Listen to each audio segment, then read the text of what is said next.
ನಮಸ್ಕಾರ, ಸಿಸಿ ನ್ಯೂಸ್ಗೆ ಸ್ವಾಗತ. ನಾನು ನರೇಂದ್ರ ಪಾಟೀಲ್. ಇಂದಿನ ಮುಖ್ಯಾಂಶಗಳು: ವಾರಣಾಸಿ ಬಳಿ ಭೀಕರ ಅಪಘಾತ, ಕುಂಭಮೇಳಕ್ಕೆ ತೆರಳಿದ್ದ ಬೀದರ್ 5 ಜನರ ಸಾವು, ನಕಲಿ ಪೌರ ಕಾರ್ಮಿಕ ನೇಮಕಾತಿಯಲ್ಲಿ ಅಕ್ರಮ ಎಸಗಿದ್ದ ಚಿಡುಗುಪ್ಪ ಪುರಸಭೆ ಮುಖ್ಯಾಧಿಕಾರಿ ವಿರುದ್ಧ ಕ್ರಮ ಕೈಗೊಳ್ಳಿ, ಕುಂದನ್ ಐನಳ್ಳಿ. ಉತ್ತರ ಪ್ರದೇಶದಲ್ಲಿ ಬೀದರ್ ಯಾತ್ರಿಕ ದುರ್ಮರಣ, ಸಚಿವ ಈಶ್ವರ್ ಖಂಡ್ರೆ ಹಾಗೂ ಸಚಿವ ರಹೀಂ ಖಾನ್ ಸಂತಾಪ. ಬ್ರಹ್ಮಕುಮಾರಿ ಪಾವನಧಾಮ ಕೇಂದ್ರ ವತಿಯಿಂದ ಜರುಗಿದ ಭವ್ಯ ಶೋಭಾಯಾತ್ರೆ, ಗಮನ ಸೆಳೆದ 12 ಜ್ಯೋತಿರ್ಲಿಂಗಗಳ ಮೆರವಣಿಗೆ.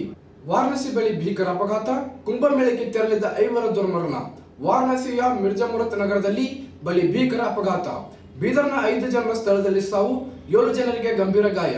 ಕ್ರೂಸರ್ ಡಿಕ್ಕಿಯ ಪರಿಣಾಮ ಕ್ರೂಸರ್ನಲ್ಲಿದ್ದ 5 ಸಾವು. ಬೀದರ್ನಿಂದ ಕ್ರೂಸರ್ನಲ್ಲಿ ಕುಂಭಮೇಳಕ್ಕೆ ತೆರಳಿದ 12 ಜನ ಪ್ರಯಾಗ್ರಾಜ್ ಕಾಶಿ ಮುಗಿಸಿ ಅಯೋಧ್ಯೆ ಕಡೆಗೆ ತೆರಳುತ್ತಿದ್ದ ವೇಳೆ ಅಪಘಾತ. ಲಕ್ಷ್ಮಿ ವಯಸ್ಸು 56, ನೀಲಮ್ಮ ವಯಸ್ಸು 55, ಸಂತೋಷ್ ಕುಮಾರ್ ವಯಸ್ಸು 42, ಸುನೀತಾ 42 ಮೃತ ದುರ್ದೈವಿಗಳು. ಚಾಲಕರನ್ನು ಹಿಡಿದು ಒಟ್ಟು 14 ಜನ ಫೆಬ್ರವರಿ 19ರಂದು ಪ್ರಯಾಗ್ರಾಜ್ಗೆ ತೆರಳಿದರು.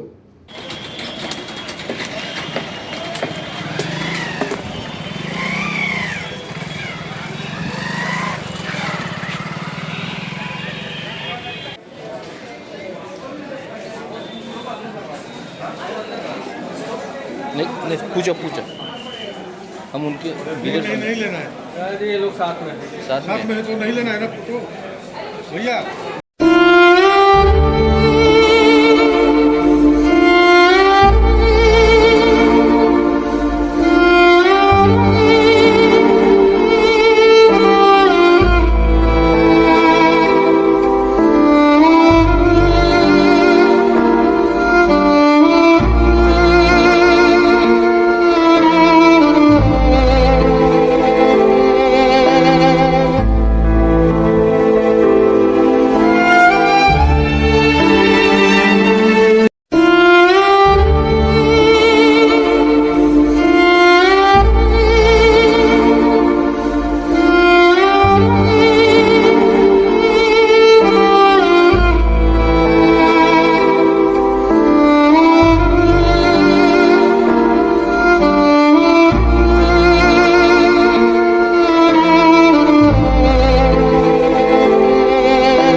ಮೆಸೇಜ್ ಬಂತು. ಇಲ್ಲಿ ಬನಾರಸ್ ಹಾಸ್ಪಿಟಲ್ಗೆ ಅಡ್ಮಿಟ್ ಮಾಡ್ಯಾರಿ.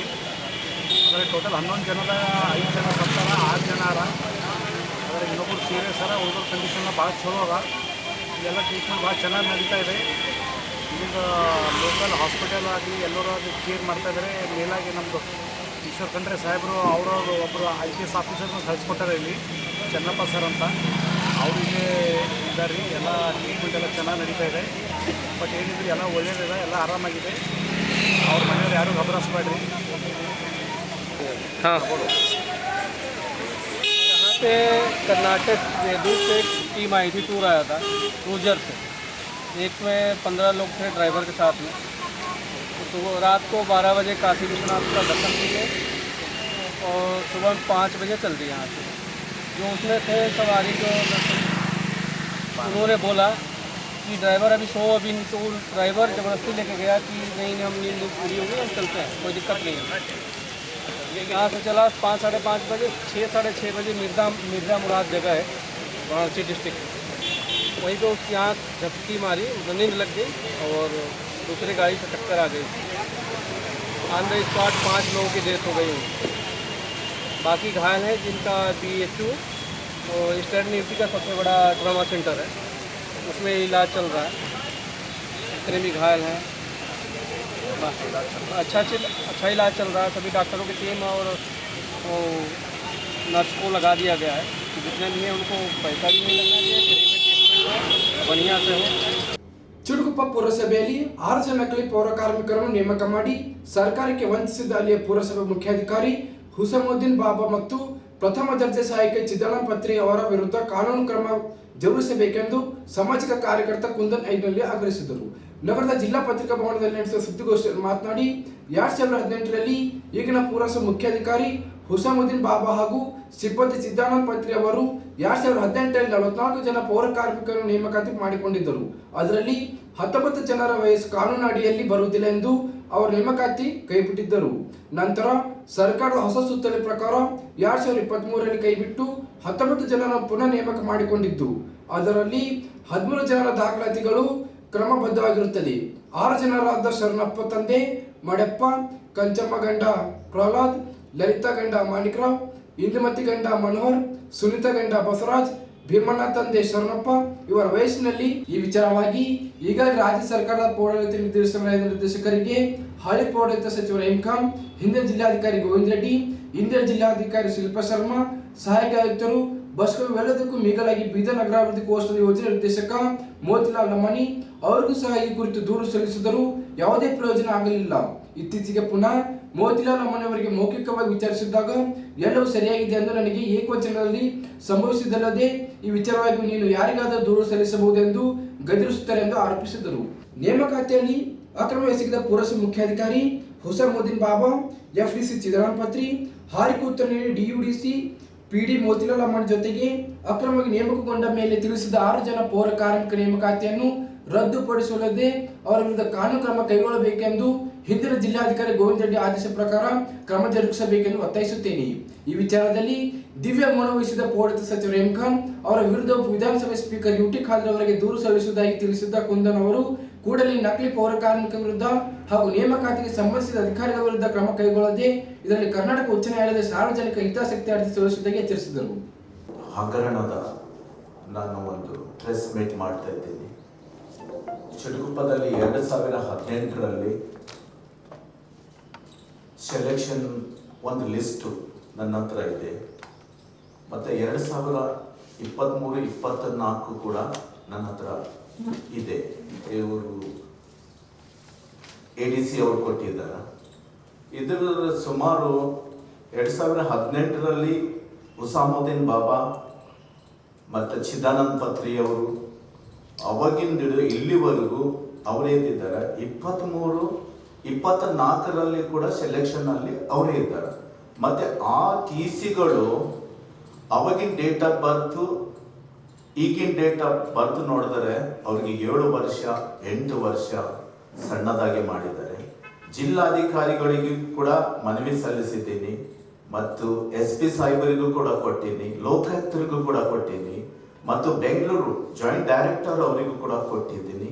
ಇಲ್ಲಿವರೆಗೂ ಅವರು ಏನು ಮಾಡಿಲ್ಲ. ಅದಕ್ಕೆ ನಾನು ಪ್ರೆಸ್ ಮೀಟ್ ಮಾಡೋದೇನೆಂದರೆ ಸರ್ಕಾರಕ್ಕೆ ಮೋಸ ವಂಚನೆ ಆಗುತ್ತಿದೆ. ಮೇನು ಇದು ನನಗೂ ವಂಚನೆ ಆಗ್ತಾ ಇಲ್ಲ, ಸರ್ಕಾರಕ್ಕೆ ಮೋಸ ವಂಚನೆ ಆಗಿದೆ. ಮತ್ತು ಮೊನ್ನೆ ಕೂಡ ಜನಸ್ಪಂದನೆಯಲ್ಲಿ ಮತ್ತು ಶಿಲ್ಪಾ ಮೇಡಮ್ ಅವರಿಗೂ ಕೂಡ ಅಪ್ಲಿಕೇಶನ್ ಕೊಟ್ಟೀನಿ. ಮತ್ತು ಮೋತಿಲಾಲ್ ಸಾಹೇಬರು ADC ಅವರು ಅದಕ್ಕೆ ಕೇರ್ಲೆಸ್ ಮಾಡ್ತಾ ಇದ್ದಾರೆ. ಬರೀ ಕರಪ್ಷನ್ ಇದೆ. ಅವರು ಹುಸಾಮುದ್ದೀನ್ ಬಾಬಾ ಅಂಡ್ ಚಿದಾನಂದ ಪತ್ರಿ ಮತ್ತು ಮೋತಿಲಾಲ್ ಶಿವಕುಮಾರ್ ಮೋತಿಲಾಲ್ ಅವರು ಕರಪ್ಷನ್ ಇದ್ದಾರೆ. ಅವರು ಇದು ನೋಡ್ತಾ ಇಲ್ಲ. ಒಬ್ಬಂದು ಶರಣಪ್ಪ ಮಡೆಪ್ಪ ಅಂತ ಅವನು 1963 ಡೇಟ್ ಆಫ್ ಬರ್ತ್ ಇದೆ ಆಧಾರ್ ಕಾರ್ಡ್ನಲ್ಲಿ ಮತ್ತು ಅವನ ಮಗಂದು 1986. ಮಗನಿಗೆ ಅವನಿಗೆ ಬರೀ 5 ವರ್ಷ ವ್ಯತ್ಯಾಸ ಇದೆ, ಮಗನಿಗೂ ಅವನಿಗೂ. ಮತ್ತು ಕಂಚಮ್ಮ ಇದ್ದಾರೆ, ಅವಳಿಗೂ 5 ವರ್ಷ ಸಣ್ಣ ಏಜ್ ಮಾಡಿದಾರ. ಮತ್ತು ಭೀಮಶ ಶರಣಪ್ಪ ಅವರಿಗೂ 7 ವರ್ಷ ಸಣ್ಣದಾಗಿ ಮಾಡಿದಾರ. ಇಂದುಮತಿಗೆ 12 ವರ್ಷ, ಇಂದುಮತಿ ಮನೋಹರ್ ಅವರಿಗೆ 12 ವರ್ಷ ಸಣ್ಣ ಏಜ್ ಮಾಡಿ ಅಪಾಯಿಂಟ್ಮೆಂಟ್ ಕೊಟ್ಟಿದ್ದಾರ. ಮತ್ತೆ ಪ್ರತಿಯೊಬ್ಬೊಬ್ಬರು 4 ಮಂದಿ ಹೆಣ್ಮಕ್ಕಳು ಮತ್ತು 2 ಗಂಡಸು ಮಕ್ಕಳು ಇವರು ವಿರೋಧವಾಗಿ ಯಾವುದೇ ಕಾನೂನು ಕ್ರಮ ತೆಗೆದುಕೊಳ್ತಾ ಇಲ್ಲ. ನಿಮ್ಮದೇ ಒಂದು ಏನಿದೆ ಅಂದ್ರೆ ಷರತ್ತು, DC ಅವರದ್ದು ಷರತ್ತಿದೆ. ಅರ್ಜಿದಾರರು ಒದಗಿಸಿದ ಯಾವುದೇ ಮಾಹಿತಿಯು ತಪ್ಪಾಗಿದ್ದರೆ ಅಥವಾ ಸುಳ್ಳಾದರೆ ಮುಂದೆ ಎಂದಾದರೂ ಕಂಡು ಬಂದಲ್ಲಿ ಅರ್ಜಿದಾರರ ಸೇವೆಯನ್ನು ತಕ್ಷಣವನ್ನು ಜಾರಿಗೆ ಬರುವಂತೆ ನೇಮಕಾತಿಯು ರದ್ದುಪಡಿಸಲಾಗುವುದು ಎಂದು ಅಂಥ ನೌಕರರ ವಿರೋಧ ಕ್ರಿಮಿನಲ್ ಕೇಸ್ ಮಾಡಲಾಗುತ್ತದೆ ಅಂತೆ DC ಅವರೇ ಕೂಡ ಹೇಳಿದ್ದಾರೆ ಇದರಲ್ಲಿ. ಆದರೆ DC ಅವರು ಯಾವುದೇ ಆಕ್ಷನ್ ತಗೊಂಡಿಲ್ಲ, SP ಅವರು ತಗೊಂಡಿಲ್ಲ, ಲೋಕಾಯುಕ್ತರು ಕೂಡ ಯಾವುದು ಏನು ಮಾಡಿಲ್ಲ. ನನಗೆ ಪತ್ರಕರ್ತರ ನಾನು ಪ್ರೆಸ್ ಮೀಟ್ ಮಾಡೋದೇನೆಂದರೆ ನಿಜ ನ್ಯಾಯ ಸಿಗಬೇಕು. ಇನ್ನ ಇವ್ರದ್ದು 60 ವರ್ಷ ಮುಗಿದು ಹೋಗಿದೆ. ಇವ್ರದ್ದು ಎಲ್ಲರದ್ದು 60 ವರ್ಷ ಮುಗಿದು ಹೋಗಿದೆ. ಆದ್ರೂ ಕೂಡ ಇವ್ರು ಮಾಡುವುದು 60 ವರ್ಷ ಮುಗಿದ್ರು ಕೂಡ ಇವ್ರ ಮಕ್ಕಳು ಡ್ಯೂಟಿ ಮಾಡ್ತಾ ಇದ್ದಾರೆ. ಇವ್ರಿಗೆ ಹೋಗ್ಲಕ್ ಆಗ್ತಾ ಇಲ್ಲ ಡ್ಯೂಟಿಗೆ, ಇವ್ರ ಮಕ್ಕಳು ಮಾಡ್ತಾ ಇದ್ದಾರ. ಮನೆ ಜಿಲ್ಲಾಧಿಕಾರಿ ಅವರಿಗೆ ಇದರ ಬಗ್ಗೆದಾಗ ಮಾಹಿತಿ ಇದೆ. ರಹೀಂ ಖಾನ್ ಅವರು ನಮ್ಮ ಪೌರಾಡಳಿತ ಮಿನಿಸ್ಟರು, ಆದ್ರೆ ಅವರ ಜಿಲ್ಲೆದಲ್ಲೇ ಅವರೇ ಮಾಡ್ತಾ ಇಲ್ಲ. ಆದರೆ ಇಡೀ ಕರ್ನಾಟಕದಲ್ಲಿ ಏನ್ ಮಾಡ್ತಾರ ಅವರು? ಕರ್ನಾಟಕ ಸ್ಟೇಟ್ ನಲ್ಲಿ ಇಂಥ ಸಮಸ್ಯೆಗಳು ಏನ್ ಮಾಡ್ತಾರ? ತಮ್ಮ ಜಿಲ್ಲೆದಲ್ಲೇ ತಾವೇ ಮಾಡ್ತಾ ಇಲ್ಲ. ಆದರೆ ಇವರು ಕೂಡ ಅದರಲ್ಲಿ ಇನ್ವಾಲ್ವ್ ಇರಬಹುದು, ರಹೀಂ ಖಾನ್ ಅವರು ಕೂಡ. ಅದಕ್ಕೆ ಇವ್ರ ವಿರೋಧವಾಗಿ ಸೂಕ್ತ ಕ್ರಮ ತೆಗೆದುಕೊಳ್ಳಬೇಕು. ಇವ್ರ ಮೇಲೆ ಕ್ರಿಮಿನಲ್ ಮೊಕದ್ದಮೆ ಹಾಕಬೇಕು. ಇವರು ಪ್ರತಿ ಒಂದು ವೇಳೆ ನನ್ನ ಸುಳ್ಳುದಿದ್ದರೆ ನಾನು ಶಿಕ್ಷೆಗೆ ನಾನೇ ಹೊಣೆಗಾರ ಆಗಿರ್ತೀನಿ. ನಾನು ಸುಳ್ಳು ಮಾಡ್ತಾ ಇಲ್ಲ. ಸರ್ಕಾರ ಮೋಸ ವಂಚನೆ ಅಧಿಕಾರಿಗಳು ಮಾಡ್ತಾ ಇದ್ದಾರೆ, ನೌಕರಗಳು. ಆದರೆ ನಾನು ಮಾಡ್ತಾ ಇಲ್ಲ. ನನ್ನ ಮೇಲೆ ಕ್ರಿಮಿನಲ್ ಕೇಸ್ ಮೊಕದ್ದಮೆ ಮಾಡಬಹುದು. ಮನೆ ಜಿಲ್ಲಾಧಿಕಾರಿಗೆ ನಾನು ಮನವಿ ಸಲ್ಲಿಸುವುದೇನೆಂದರೆ ಇವರು ತಮಗನ್ನು ಕೂಡ ಮೋಸ ಮಾಡ್ತಾ ಇದ್ದಾರೆ. PD ಅವರು ಮತ್ತು ಹುಸಮುದ್ದೀನ್ ಬಾಬಾ, ಚಿದಾನಂದ್ ಪತ್ರಿ ಅವರು, ಇವರು ಕೂಡ ಮೋಸ ಮಾಡ್ತಾ ಇದ್ದಾರೆ. ಸ್ಪಷ್ಟವಾಗಿ 2 ಅಪಾಯಿಂಟ್ಮೆಂಟ್ ಕಾಪಿ ನನ್ನ ಹತ್ರ ಇದೆ. ಅದು ನೋಡಿ ತಾವು ಸೂಕ್ತವಾಗಿ ತನಿಖೆ ಮಾಡಿ ಇದಕ್ಕೆ ಸರ್ಕಾರ ಮೋಸದಿಂದ ತಪ್ಪಿಸಬೇಕು, ವಂಚನೆಯಿಂದ ಇವ್ರ ಮೇಲೆ ಕೇಸ್ ಹಾಕ್ಬೇಕಂತ ಹೇಳಿ ನನ್ನ 2 ಮಾತುಗಳು ಪ್ರೆಸ್ ಮೀಟ್. ಪ್ರಯಾಗ್ರಾಜ್ ಕುಂಭಮೇಳಕ್ಕೆ ತೆರಳಿದ ವೇಳೆ ಉತ್ತರ ಪ್ರದೇಶದ ರಮಾಪುರ್ ಬಳಿ ಬೀದರ್ ಜಿಲ್ಲೆ ಐವರ್ ರಸ್ತೆ ಅಪಘಾತದಲ್ಲಿ ಮೃತಪಟ್ಟಿದ್ದು, ಅರಣ್ಯ ಜೀವಶಾಸ್ತ್ರ ಮತ್ತು ಪರಿಸರ ಸಚಿವ ಈಶ್ವರ್ ಬಿ ಖಂಡ್ರೆ ಹಾಗೂ ಸಚಿವ ರಹೀಂ ಖಾನ್ ತೀವ್ರ ಶೋಕ ವ್ಯಕ್ತಪಡಿಸಿದ್ದಾರೆ. ಲಾಡ್ಗೆರೆ 14 ಜನ ಪ್ರಯಾಣಿಸುತ್ತಿದ್ದ ಕ್ರೂಸರ್ ವಾಹನ ಮತ್ತು ಲಾರಿಯೊಂದರ ನಡುವೆ ಇಂದು ಬೆಳಗಿನ ಜಾವ ಡಿಕ್ಕಿಯಾಗಿ 5 ಜನ ಮೃತಪಟ್ಟಿದ್ದರು. ಇತರ 7 ಜನರು ಗಾಯಗೊಂಡಿದ್ದಾರೆ ಎಂದು ತಿಳಿದು ಅಪಘಾತವಾಯಿತು. ಕೂಡಲೇ ಜಿಲ್ಲಾಡಳಿತ ಸೂಚನೆ ನೀಡಿ ಮೃತರ ಪಾರ್ಥಿವ ಶರೀರವನ್ನು ಬೀದರ್ಗೆ ತರಲು ಮತ್ತು ಗಾಯಾಳುಗಳಿಗೆ ಸೂಕ್ತ ಚಿಕಿತ್ಸೆ ವ್ಯವಸ್ಥೆ ಮಾಡಲು ಸೂಚಿಸಿದಾಗಿ ಈಶ್ವರ್ ಖಂಡ್ರೆ ತಿಳಿಸಿದ್ದಾರೆ. ಅಲ್ಲಿ ಕರ್ನಾಟಕದವರೇ ಆದ ಚೆನ್ನಪ್ಪ ಎಂಬ ಅಧಿಕಾರಿ ಇದ್ದು ಅವರೊಂದಿಗೆ ಮಾತನಾಡಿ ಮೃತರ ಮತ್ತು ಗಾಯಾಳುವ ಕುಟುಂಬಕ್ಕೆ ಸೂಕ್ತ ನೆರವು ದೊರಕಿಸಲು ತಿಳಿಸಿ ಈಶ್ವರ್ ಖಂಡ್ರೆ ಹೇಳಿದ್ದಾರೆ. ಈ ಸಂಕಷ್ಟದ ಸಮಯದಲ್ಲಿ ಸರ್ಕಾರದೊಂದಿಗೆ ನಿಲ್ಲುತ್ತದೆ.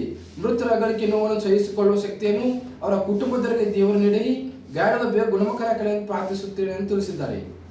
ಪ್ರತಿ ವರ್ಷದಂತೆ ಈ ವರ್ಷ ಕೂಡ JP ನಗರದಲ್ಲಿರುವ ಪ್ರಜಾಪಿತ ಬ್ರಹ್ಮಕುಮಾರಿ ಈಶ್ವರೀಯ ವಿಶ್ವವಿದ್ಯಾಲಯ ಪಾವನಧಾಮ ಕೇಂದ್ರದ ವತಿಯಿಂದ ಮಹಾಶಿವರಾತ್ರಿ ಹಬ್ಬ ಪ್ರಯುಕ್ತ ನಗರದಲ್ಲಿ ಭವ್ಯ ಶೋಭಾಯಾತ್ರೆ ಜರುಗಿತ್ತು. ಈ ವರ್ಷ ವಿಶೇಷವಾಗಿ 12 ಕಾರಿನ ಮೇಲೆ ಜ್ಯೋತಿರ್ಲಿಂಗವನ್ನಿಟ್ಟು 12 ಜ್ಯೋತಿರ್ಲಿಂಗದ ದರ್ಶನ ಜನತೆಗೆ ಮಾಡಿಸಲಾಯಿತು. ಜ್ಯೋತಿರ್ಲಿಂಗಗಳ ಬಗ್ಗೆ ಜನತೆಗೆ ಭಕ್ತಿ ಇರುವಂತೆ ಈ ವರ್ಷ ವಿಶೇಷವಾಗಿ ಮೆರವಣಿಗೆ ಮಾಡಲಾಯಿತು.